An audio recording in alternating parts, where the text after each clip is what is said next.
আপনাদেরকে আমার আজকের ব্লগটা ছোটো ছোটো ক্লিপ নিয়েই করা।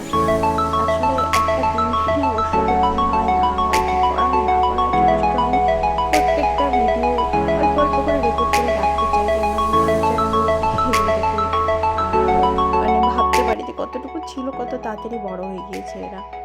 এই যে ঘুম থেকে উঠে গিয়েছেন, ঘুম থেকে উঠে ওনার এখন দাদার সঙ্গে ভাইয়ার বাড়িতে থাকলে ও ভাইয়ার কোলে উঠে একটু ঘুরু ঘুরু না করলে হয় না, কোলে উঠে এরকম করবে, একটু আদর খাবে, ওর রুমে ভাইয়ার রুমে নিয়ে যেতে হবে, ভাইয়ার রুমে নিয়ে গিয়ে একটু খেলতে হবে। আবার ভাইয়ার রুমের অ্যাকচুয়ালি ও জানলা দিয়ে বার্ড দেখতে, ওখানে আমাদের পাশেই একজন থাকে ওর আন্টি, তো ওদের সাথে কথা বলতে খুব ভালোবাসে। তো ঘুম থেকে উঠেই ভাইয়া যেদিন বাড়িতে থাকবে ওকে কোলে নিয়ে যেতে হবে। আর আজকের ওয়েদারটা দেখো কেমন মেঘলা করে আছে, আর ভালো লাগছে না, এত বাজে ওয়েদার। এই সকালে ঠান্ডা, বিকালে গরম, দুপুরে গরম, রাতে ঠান্ডা, এই করে করে সবার ঠান্ডা গরম লেগে যাচ্ছে। আর এই যে বাড়িঘরের এই অবস্থা। আর এই যে আজকে ভাইয়া যেহেতু বাড়িতে আছে, আজকে ভাইয়ের সাথে ওনার খেলে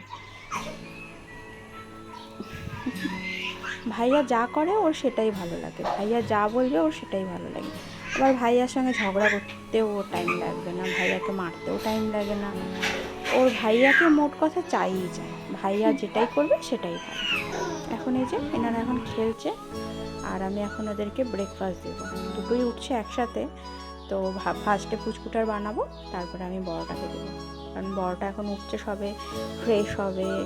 আর ঘুম থেকে উঠে উঠেই ও ভাইকে গিয়ে দেখতে চলে যায়, ঘুম থেকে উঠেই, মানে কিচ্ছু না, জাস্ট বেড থেকে নেমেও ফার্স্ট কাজই হচ্ছে ভাইয়াকে দেখা, যে ভাইয়া ঘুম থেকে উঠলো কি না, কী করছে, একবার গিয়ে একটু চটকে আসবে, একটু কাঁদিয়ে আসবে, এরকম করে। আর এই যে পুচকিটা একটু মিউজিক শুনলেই হলো ডান্স শুরু করে দেয়, আর ও এটা বাজিয়ে বাজিয়ে ওকে ডান্স করা, খুবই দুষ্ট হয়ে গেছে এখন। তো মোটামুটি আমার ব্রেকফাস্ট হয়ে গিয়েছে, আর পুচকুটার ড্রেসটা চেঞ্জ করে দিয়েছি, কারণ ওনা একটু ঘামা ঘামা হয়ে গেছে ঘুম থেকে ওঠার পরে, একটু ঘাম ঘাম লাগছিলো সেজন্য। আর মাথাটাও খুব ঘেমে যাচ্ছিলো, ওই জন্য দুটো জুটি বেঁধে দিয়েছি। চুলগুলো তো আসলে অনেকটাই বড় আর ঘনও প্রচণ্ড, সেই জন্য। আর ওর গরমও সহ্য হয় না, তো সেই জন্য আমি মাঝে মাঝেই ওকে ড্রেস চেঞ্জ করে দিই, কারণ ঘেমে গিয়ে ওই ড্রেসটাই পরে থাকে, কেমন লাগে, একটা আঠা আঠা হয়ে থাকে। তো আমি মাঝে মাঝেই ওকে, সারাদিনে প্রায় 3-4টে ড্রেসও চেঞ্জ হয়ে যায় গরমের দিনে, আর প্রচণ্ড ঘামেও। তো আমি ওই ঘামালা ড্রেস রাখতে চাই না বলে আমি মাঝে মাঝে ওকে, যখন দেখছি যে খুবই ঘেমে যাচ্ছে, তো ড্রেসটা চেঞ্জ করে দিই।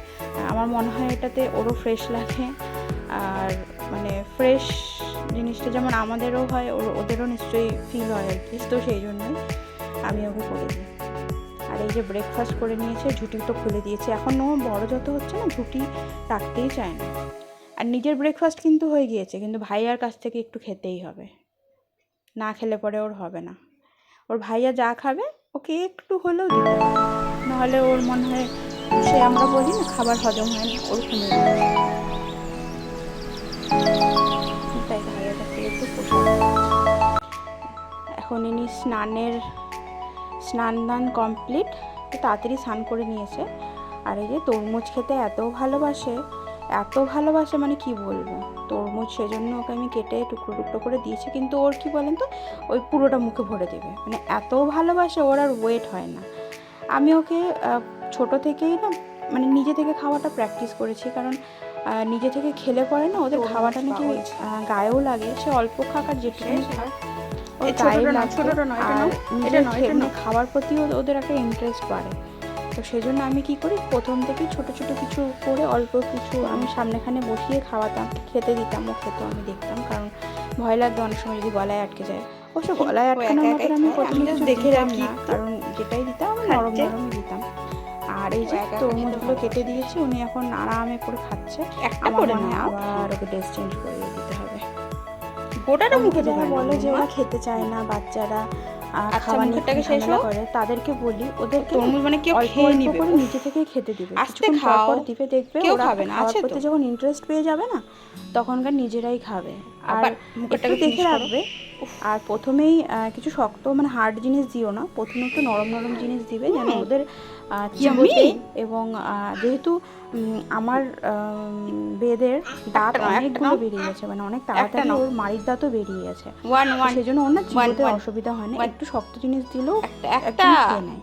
তো সেই বুঝে ওদেরকে দিবে। ফার্স্টে কোনো ম্যাশ পটেটো বা বয়েল পটেটো, ক্যারেট এগুলো দেওয়ার চেষ্টা করো, দেখবে ওরা ইন্টারেস্ট পেয়ে যাবে।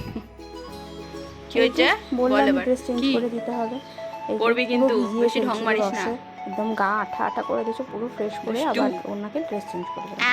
আর ওনার এখন খেলাই হলো এটা, বেডের ওই কিনারে যাবে, গিয়ে ওখানে বসবে, বসে ধাপুসে পড়ে যাবে। এই যে এটাই হচ্ছে ওর খেলা।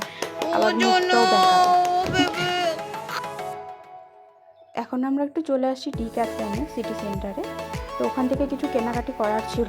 তো ওখানে যাওয়ার সঙ্গে সঙ্গে ওখানকার স্টাফরা ওকে এত ভালোবাসছিলো, এত আদর করছিল।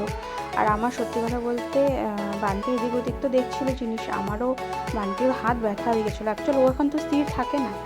আর ওরা বলছে যে এটা নিয়ে ম্যাম এটার মধ্যে বসিয়ে দিন, এটাতে ও মজা পাবে। তো আমি এখানে বসিয়েই ওকে টানছি আর শপিং করছি। এবার আমরা ফিরে আসছি, ফিরে এসে আমি এই হেয়ার ব্যান্ডটা কিনেছিলাম।